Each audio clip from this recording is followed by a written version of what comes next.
Hello and welcome to my YouTube channel green paradise with Priyanka.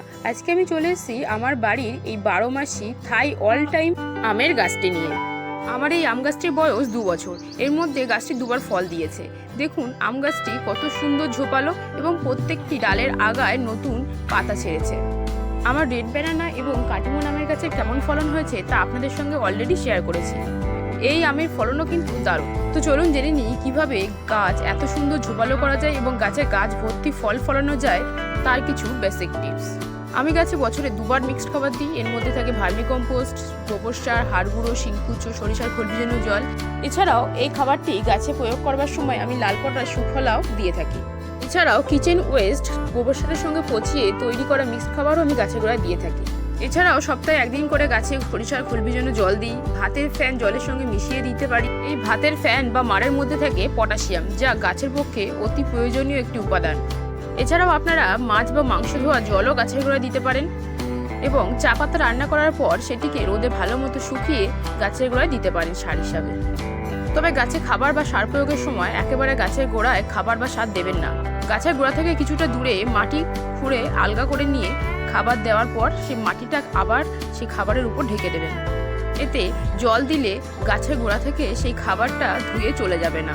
চলুন গাছ ঝোপালো করার একটা দারুণ ট্রিক্স এবার বলি। গাছ ঝোপালো করার ক্ষেত্রে গাছের নতুন কচি পাতাগুলিকে সবার আগে বাঁচাতে হবে। এক ধরনের পোকা আছে যেগুলি গাছে কচি পাতা আসা মাত্রই পাতাগুলিকে খেয়ে নেয়। এর হাত থেকে মুক্তি পেতে গাছে কচি পাতা আসা মাত্রই আমাদের পেস্টিসাইডের একটি মিশ্রণ স্প্রে করে দিতে হবে গাছে। পেস্টিসাইড হিসাবে আপনারা প্রফেক্স সুপার, ইমিডাক্লোরোপিড, হামলা, ওস্তাদ, কাকা যে কোনো ইউজ করতে পারেন। তবে এই পেস্টিসাইডস গাছে ফুল ফোটা অবস্থায় একেবারেই স্প্রে করা চলবে না। এছাড়াও গাছে ডাইব্যাক লাগলে আপনারা সাফ, স্প্রিন্ট, অ্যান্ট্রাকল, ব্লাইটক্স যে কোনো একটি ফাঙ্গিসাইড স্প্রে করতে পারেন। এবার আসি গাছে বোল আসার পর আমরা কি করব। গাছে বোল আসার পর বোল ফোটার আগে পর্যন্ত এবং ফল সেট হয়ে যাওয়ার পর থেকে আমরা সপ্তাহে একদিন ভিটামিন স্প্রে করব। এই ভিটামিনের সঙ্গে আমরা ওয়াটার সলিউবল বোরন মিশিয়ে নিতে পারি, এপসম লবণ মিশিয়ে নিতে পারি। ফল মার্বেল আকার ধারণ করার পর থেকে আমরা সপ্তাহে একদিন করে যে কোনো একটি পেস্টিসাইডে লাইট ডোজ স্প্রে করতে পারি। এছাড়াও মাঝে মাঝে আপনারা এনপিকে 19-19-19, 20-20-20 স্প্রে করতে পারেন। এছাড়াও আপনারা বাগানে পড়ে থাকা পাতাগুলি পচিয়েও গাছে আমার গাছের কচি পাতাগুলোকে বাঁচাতে এখানে প্রফেক্স সুপার স্প্রে করছি। 1 লিটার জলে 7 থেকে 8 ফোঁটা মিশিয়ে নিয়েছি।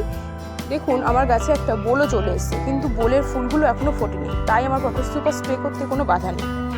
সো আম গাছের যত্নের সমস্ত ডিটেলস আপনাদের সঙ্গে শেয়ার করলাম। আপনারা এভাবে আপনাদের আম গাছের পরিচর্যা করুন, গাছ ঝোপালো করুন এবং গাছ ভর্তি ফল পান। তাহলে আজকের মতো এই পর্যন্তই। দেখা হচ্ছে আবার পরবর্তী ভিডিওতে। সবাই ভালো থাকবেন। আর ভিডিওটি ভালো লাগলে লাইক, শেয়ার এবং সাবস্ক্রাইব করে পাশে থাকতে ভুলবেন না। আপনাদের একটা লাইক আমাকে এই নতুন পথে এগিয়ে যেতে আরও উৎসাহিত করবে। আর কোনো কিছু জিজ্ঞাসা থাকলে কমেন্ট সেকশন তো আছেই, কমেন্ট করে জানাতে ভুলবেন না।